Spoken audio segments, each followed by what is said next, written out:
Smart ഡ്രൈവിലേക്ക് സ്വാഗതം.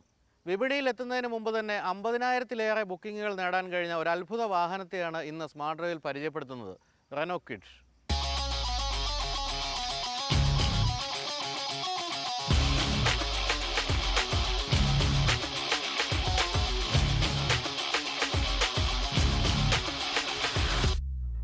ഒരുപക്ഷെ ഇന്ത്യയുടെ വാഹന ചരിത്രത്തിൽ ആദ്യമായിട്ടായിരിക്കാം വിപണിയിൽ എത്തുന്നതിന് മുമ്പ് തന്നെ ഒരു വാഹനത്തിന് 50,000 ബുക്കിങ്ങുകൾ ലഭിക്കുന്നത്.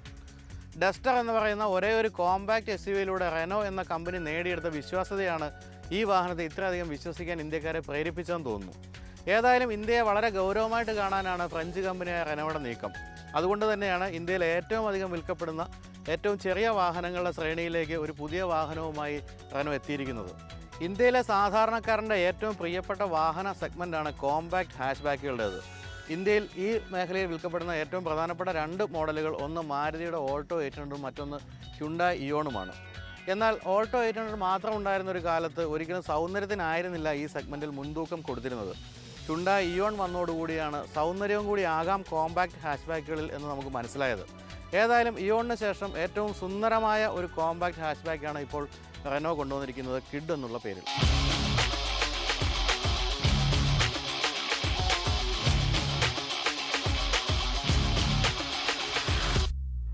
വളരെ കുറഞ്ഞ കാലം കൊണ്ട് തന്നെ 50,000-ലധികം ബുക്കിങ്ങുകൾ നേടാൻ റെനോ കിഡിന് കഴിഞ്ഞതിന് പ്രധാനപ്പെട്ട കാരണം എന്ന് പറയാവുന്നത് ഈ സവിശേഷമായ രൂപഭംഗിയാണ്. ഈ സെഗ്മെൻറ്റിലെ മറ്റ് വാഹനങ്ങളും ഒന്നുമായും യാതൊരു സാദൃശ്യവുമില്ലാത്ത രീതിയിൽ വളരെ വ്യത്യസ്തമായ രീതിയിലാണ് റെനോ കിഡിൻ്റെ മുൻഭാഗമായാലും പിൻഭാഗമായാലും കമ്പനി രൂപകൽപ്പന ചെയ്തിരിക്കുന്നത്. ഒരു കോമ്പാക്റ്റ് ഹാച്ച് ബാക്കിനെ അല്ല റെനോ കിഡ് ഓർപ്പിക്കുന്നത്. മുൻഭാഗം കാണുമ്പോൾ നമുക്ക് ഓർമ്മ വരിക വളരെ ഗൗരവമുള്ള വലിയൊരു SUV-യാണ്.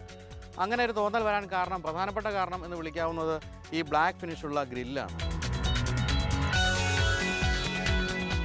ചെറിയ കാറുകളിൽ കണ്ടുവരുന്ന രൂപമല്ല കിഡിൻ്റെ ഗ്രില്ലിനുള്ളത്. ഡസ്റ്ററിൻ്റെ യൂറോപ്പിലെ രൂപമായ ഡാസിയ ഡസ്റ്ററിൻ്റെ ഗ്രില്ലിനെ ഓർപ്പിക്കുന്നുണ്ട് ഈ ഡിസൈൻ. 2 സ്ലോട്ടുകളാണ് ഹെഡ്ലൈറ്റിനുള്ളത്. ഗ്രില്ലിൻ്റെ വലിപ്പത്തിന് ചേരുന്ന വിധത്തിൽ വലുതാണ് ഹെഡ്ലൈറ്റും. കറുത്ത എയർ ഡാമിന് താഴെ പ്ലാസ്റ്റിക് ക്ലാഡിംഗ് ആരംഭിക്കുന്നു. ഇത് വശങ്ങളിലൂടെ പിന്നിലേക്ക് നീളുന്നുണ്ട്. കറുത്ത ഗ്രില്ലും വശങ്ങളിലൂടെ നീളുന്ന പ്ലാസ്റ്റിക് ക്ലാഡിങ്ങുമാണ് കിഡിന് SUV-യുടെ പരിവേഷം സമ്മാനിക്കുന്നത്. തടിയൻ ബമ്പറിൻ്റെ ഇരുവശത്തും വീണ്ടും പ്ലാസ്റ്റിക് ക്ലാഡിങ്ങിന് നടുവിലാണ് ഫോഗ് ലാമ്പ്. വശങ്ങളിലേക്ക് വരിക. ചെറിയ വാഹനങ്ങളിൽ കാണാൻ കഴിയാത്ത രീതിയിലുള്ള തടിച്ച വീലാർച്ച് കാണാം. വീലാർച്ചിലെ ക്ലാഡിങ്ങിലാണ് സൈഡ് ഇൻഡിക്കേറ്ററുകൾ ഫിറ്റ് ചെയ്തിരിക്കുന്നത്. വളരെ പ്രൊമിനൻ്റായി നിൽക്കുന്ന ഷോൾഡർ ലൈനുകളും ബെൽറ്റ് ലൈനുകളും കാണാം. പിന്നിലേക്ക് തള്ളി നിൽക്കുന്ന ബോഡ് ലിഡിൻ്റെ ഡിസൈനും കൂടിയാകുമ്പോൾ ഒരു മസിൽമാൻ്റെ ലുക്ക് കൈവരുന്നുണ്ട് കിഡിന്. 13 ഇഞ്ച് ടയറുകൾക്ക് അലോയ് വീലുകൾ നൽകിയിട്ടില്ല. വില കുറയ്ക്കാനുള്ള തന്ത്രമാണ് അതെന്ന് തോന്നുന്നു. വളരെ രസകരമാണ് പിൻഭാഗത്തിൻ്റെ ഡിസൈൻ. പവർ ബൾജുകൾ തന്നെയാണ് ഇവിടെയും ശ്രദ്ധിക്കപ്പെടുക. പിൻഭാഗത്തിൻ്റെ താഴെയുള്ള ഭാഗം മുഴുവൻ കറുത്ത പ്ലാസ്റ്റിക് ക്ലാഡിംഗ് അപഹരിച്ചിരിക്കുന്നു. ചെറിയ ടെയിൽ ലാമ്പുകൾ കാണാൻ ഭംഗിയുണ്ട്. എങ്ങനെ നോക്കിയാലും ഡിസൈനിൻ്റെ കാര്യത്തിൽ കിഡിന് അടുപ്പം SUV-കളോടാണ്.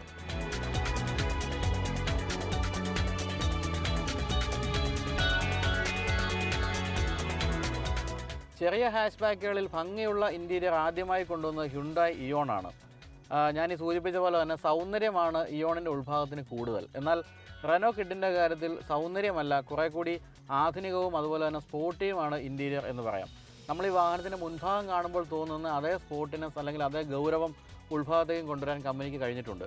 നമ്മൾ കണ്ടുകൊണ്ടിരിക്കുന്ന പോലെ തന്നെ ഫുൾ ബ്ലാക്കാണ് ഇൻറ്റീരിയർ. ആകെ മറ്റൊരു നിറം ഉൾഭാഗത്തുള്ള സീറ്റിൽ കാണുന്ന ഈ റെഡിഷ് ഭാഗം മാത്രമാണ്. ബാക്കി മുഴുവൻ ഫുൾ ബ്ലാക്കിലാണ് ചെയ്തിരിക്കുന്നത്. അതിൻ്റെ ഒരു ഭംഗി ഉൾഭാഗത്തിന് ഉണ്ട് എന്ന് പറയാതിരിക്കാനാവില്ല.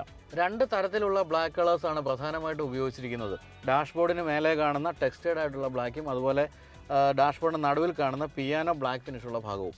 ഈ വാഹനത്തിന് ഉള്ളിലേക്ക് കയറുമ്പോൾ പ്രധാനമായിട്ടും നമ്മുടെ കണ്ണിൽ പെടുന്നതും ഈ പിയാനോ ബ്ലാക്ക് ഫിനിഷുള്ള ഭാഗമാണ്. എന്ന് തന്നെയുമല്ല, ഈ സെഗ്മെൻറ്റിലെ മറ്റ് വാഹനങ്ങൾ കണ്ടിട്ടുള്ളവരെ അമ്പരപ്പിക്കുന്ന ഒരു കാര്യം കൂടി കിഡിൻ്റെ നടുവിലായിട്ട്, ഡാഷ്ബോർഡിന് നടുവിലായിട്ട് നമുക്ക് കാണാം. അതാണ് ഈ വലിയ ഇൻഫോർടൈൻമെൻറ്റ് സ്ക്രീൻ. ഇതിൽ നാവിഗേഷൻ ഉൾപ്പെടെയുള്ള പല കാര്യങ്ങളും ഉൾക്കൊള്ളിച്ചിട്ടുണ്ട്.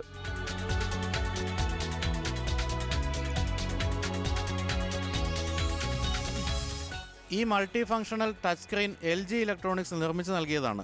നാവിഗേഷൻ, മ്യൂസിക് സിസ്റ്റത്തിൻ്റെ കൺട്രോളുകൾ എന്നിവയൊക്കെ ഈ സ്ക്രീനിൽ ഉൾപ്പെടുത്തിയിരിക്കുന്നു.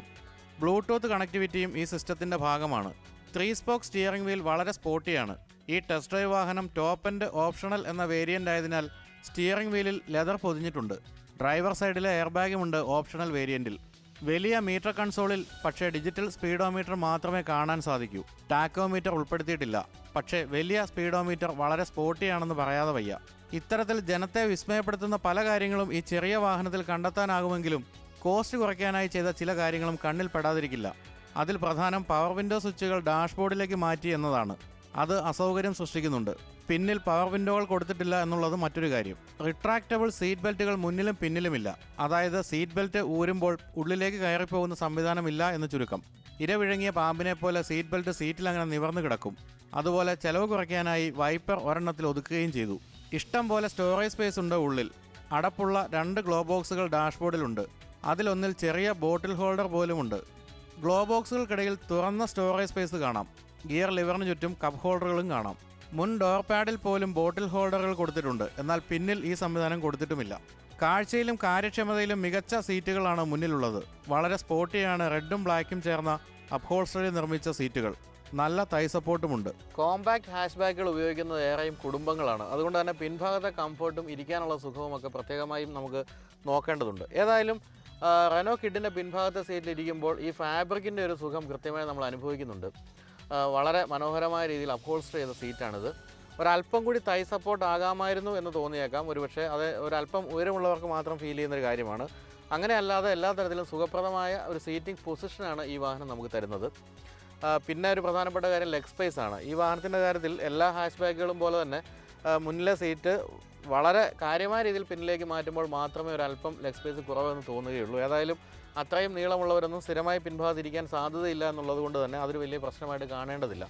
ഏതായാലും ഈ സെഗ്മെൻറ്റിലെ ഏറ്റവും കൂടുതൽ വീൽ ബേസ് ഉള്ള വാഹനമാണ് റെനോ കിഡ്. 2422 മില്ലിമീറ്ററാണ് റെനോ കിഡിൻ്റെ വീൽ ബേസ്. അത് ഈ സെഗ്മെൻറ്റിലെ ഏറ്റവും വലുതായതുകൊണ്ട് തന്നെ ആ ഒരു വലിപ്പം നമുക്ക് പിൻഭാഗത്തിരിക്കുമ്പോഴും അറിയാൻ സാധിക്കുന്നുണ്ട്. 300 ലിറ്റർ ബൂട്ട് സ്പേസ് ഉണ്ട് കിഡിന്. പിന്നിലെ സീറ്റ് ഫ്ലാറ്റായി മടക്കി കൂടുതൽ ലഗേജ് സ്പേസ് കണ്ടെത്തുകയും ആവാം. ഒരു വലിയ SUV-യുടെ ലുക്കുകളുള്ള, കാണാൻ ഭംഗിയുള്ള, വ്യത്യസ്തമായ രൂപഭംഗിയുള്ള ഒരു വാഹനമാണ് കിഡ് എന്ന് നമ്മൾ കണ്ടു കഴിഞ്ഞു. ഇനിയിപ്പോൾ പറയേണ്ടത് ഈ വാഹനത്തിൻ്റെ എഞ്ചിനെ പറ്റിയും ഹാൻഡ്ലിങ്ങിനെ പറ്റിയും മൈലേജിനെയും പറ്റിയാണ്. ഈ സെഗ്മെൻറ്റിൽ പെടുന്ന മറ്റ് വാഹനങ്ങളുടെ അതേ എഞ്ചിൻ കപ്പാസിറ്റിയാണ് ഈ വാഹനത്തിനുള്ളത്. കാഴ്ചയിൽ ഒരു വലിയ വാഹനമായിട്ട് തോന്നുമെങ്കിൽ പോലും 800 cc ആണ് എഞ്ചിൻ. കൃത്യമായിട്ട് പറയുകയാണെങ്കിൽ 799 cc എഞ്ചിനാണിത്. ഒരു 3 സിലിണ്ടർ എഞ്ചിനാണിത്. 3 സിലിണ്ടർ എഞ്ചിനുകളുടെ ഒരു ക്യാരക്ടർ എന്ന് വിളിക്കാവുന്നത് തന്നെ കുറച്ച് വൈബ്രേഷൻ ഉണ്ടാവും.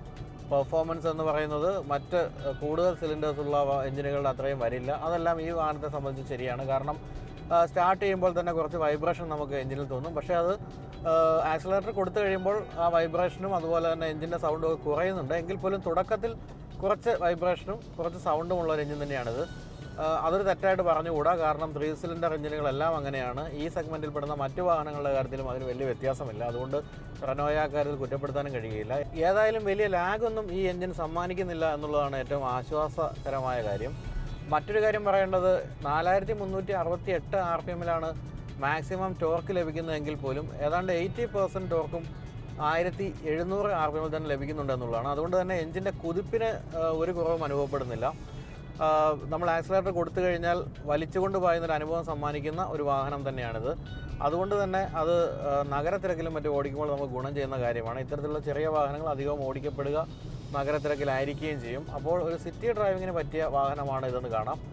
എന്നാൽ ഗിയറുകൾ ഷിഫ്റ്റ് ചെയ്ത് 5th ഗിയറിൽ ഓടിക്കഴിയുമ്പോൾ ഒരു മികച്ച ഹൈവേ ക്രൂയിസറായിട്ടും മാറുന്നുണ്ട്. അതായത് ഒട്ടും ലാഗ് അനുഭവപ്പെടാത്ത രീതിയിൽ അത് നമുക്ക് അനുഭവിച്ചറിയാൻ കഴിയുന്നുണ്ട്. ഇപ്പോൾ വളരെ വ്യത്യസ്തമായ ടെറൈനുകളൊന്നും നമുക്ക് ഓടിക്കാൻ കഴിഞ്ഞിട്ടില്ല. ഒരു സ്ഥലത്തും അങ്ങനെ മോശമായ ഒരു ലാഗ് തോന്നിക്കുന്ന അവസ്ഥയൊന്നും ഈ വാഹനം ഉണ്ടാക്കിയിട്ടില്ല. അതുകൊണ്ട് തന്നെ ഒരു ഫാമിലിക്ക് പറ്റിയ വാഹനം എന്നുള്ള കാര്യത്തിൽ യാതൊരു സംശയവുമില്ല കിഡിൻ്റെ കാര്യത്തെപ്പറ്റി പറയുമ്പോൾ. അപ്പോൾ രാവിലെ മുതൽ ഏതാണ്ട് വൈകുന്നേരം വരെ ഓടിച്ചു കഴിയുമ്പോൾ ഒരു കാര്യം തീർച്ചയായിട്ടും പറയാം. ഒരു സാധാരണ 800 cc 3 സിലിണ്ടർ എഞ്ചിനിൽ നിന്നും പ്രതീക്ഷിക്കുന്നതിൻ്റെ അപ്പുറത്തേക്കുള്ള ഡ്രൈവിംഗ് സുഖവും അതുപോലെ തന്നെ പെർഫോമൻസും ഈ വാഹനം തരുന്നുണ്ട്. പിന്നെ ഞെട്ടിക്കുന്ന ഒരു കാര്യം എന്ന് പറയുന്നത് എഞ്ചിൻ്റെ പെർഫോമൻസ് അല്ല, മൈലേജാണ്. ഇന്ത്യയിൽ ഏറ്റവും അധികം മൈലേജുള്ള വാഹനമാണ് റെനോ കിഡ് എന്ന് പറയും. കാരണം 25.12 km/ലിറ്ററാണ് ഈ വാഹനം തരുന്ന മൈലേജ്. ഇപ്പോൾ ഇടത്തരക്കാരനെ സംബന്ധിച്ച് ഏറ്റവും പ്രധാനപ്പെട്ട കാര്യം മൈലേജാണ്. ആ കാര്യത്തിൽ നമ്പർ 1 സ്ഥാനം തന്നെയാണ് ഇപ്പോൾ കിഡിന് നമുക്ക് കൊടുക്കാൻ സാധിക്കുന്നത്. പിന്നെ മറ്റൊരു കാര്യം പറയാവുന്നത് സസ്പെൻഷൻ്റെ മികവാണ്. അത് റെനോ ഡസ്റ്റർ എന്നുള്ള വാഹനം ഓടിച്ചിട്ടുള്ളവർക്കും യാത്ര ചെയ്തിട്ടുള്ളവർക്കും അറിയാം. റെനോയുടെ സസ്പെൻഷൻ്റെ ട്യൂണിങ് ആയാലും അതിൻ്റെ കാലിബ്രേഷനും എല്ലാം അങ്ങേയറ്റം സുന്ദരമാണെന്നുള്ള കാര്യം അത് ഈ ചെറിയ വാഹനത്തിലേക്കും റെനോ കൊണ്ടുവന്നിട്ടുണ്ട്. സാധാരണ നമ്മൾ ഇത്തരത്തിലുള്ള വാഹനങ്ങൾ ടൗണിലൂടെ ഓടിക്കുമ്പോൾ ഹമ്പുകളും മറ്റും ചാടുമ്പോൾ അലോസരം ഉണ്ടാക്കുന്ന തരത്തിലുള്ള സസ്പെൻഷനായിരിക്കും നമുക്ക് കാണാൻ കഴിയുക. എന്നാൽ ഈ വാഹനത്തിൻ്റെ കാര്യത്തിൽ അങ്ങനെയല്ല. വളരെ കാര്യമായ രീതിയിൽ ഹമ്പുകൾ ചാടിയാലും കുഴികൾ ചാടിയാലും ഒന്നും ഉള്ളിലിരിക്കുന്നവർക്ക് വലിയ ബുദ്ധിമുട്ടുണ്ടാക്കാത്ത രീതിയിലാണ് സസ്പെൻഷൻ ട്യൂൺ ചെയ്തിരിക്കുന്നത്. ഹാൻഡ്ലിങ്ങിൻ്റെ കാര്യവും അങ്ങനെ തന്നെയാണ്. വളരെ കൃത്യതയുള്ള സ്റ്റിയറിംഗ് ആണ്. അതുപോലെ തന്നെ ബ്രേക്കിംഗ് ആണെങ്കിലും മോശമില്ല. പിന്നെ ഓപ്ഷണലായിട്ട് നമുക്ക് ഈ വാഹനത്തിൽ എയർ ബാഗ് വേണമെങ്കിൽ ചോദിച്ച് വാങ്ങാം. ഓപ്ഷണൽ എന്ന് പറയുന്ന ഒരു വേരിയൻ്റ് തന്നെ ഈ വാഹനത്തിലുണ്ട്. അതിൽ എയർ ബാഗ് ഉണ്ട്. മറ്റ് വലിയ സുരക്ഷാ സന്നാഹങ്ങളൊന്നുമില്ല. കാരണം അങ്ങനെ ഒരു വിലയ്ക്കല്ല ഈ വാഹനം വിറ്റുകൊണ്ടിരിക്കുന്നത്. എങ്കിലും മോശമല്ലാത്ത രീതിയിൽ ഒരു എയർ ബാഗ് തരാൻ കമ്പനിക്ക് സാധിച്ചിട്ടുണ്ട്. അതുപോലെ തന്നെ എടുത്തു പറയേണ്ട കാര്യമാണ് വിസിബിലിറ്റി എന്നുള്ള കാര്യം. നമ്മൾ ഡ്രൈവർ സീറ്റിൽ ഇരുന്ന് നോക്കുമ്പോൾ വളരെ താഴ്ന്നിരിക്കുന്ന ബോണറ്റ് കാരണം കൃത്യമായ വിസിബിലിറ്റി ലഭിക്കുന്നുണ്ട്. അതും ടൗണിൽ ഓടിക്കുന്ന വാഹനങ്ങൾക്ക് ഏറ്റവും ആവശ്യമുള്ള കാര്യമാണ്. ആ കാര്യത്തിലും നമുക്ക് ഫുൾ മാർക്ക് കൊടുക്കാം റെനോ കിഡിന്.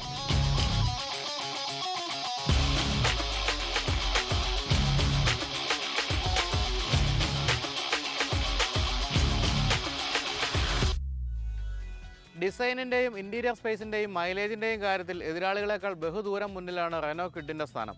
വിലയുടെ കാര്യത്തിലും അങ്ങനെ തന്നെയാണ്. 2,70,000 മുതൽ 3,70,000 വരെയാണ് റെനോ കിഡിൻ്റെ വിവിധ വേരിയൻറ്റുകളുടെ വില.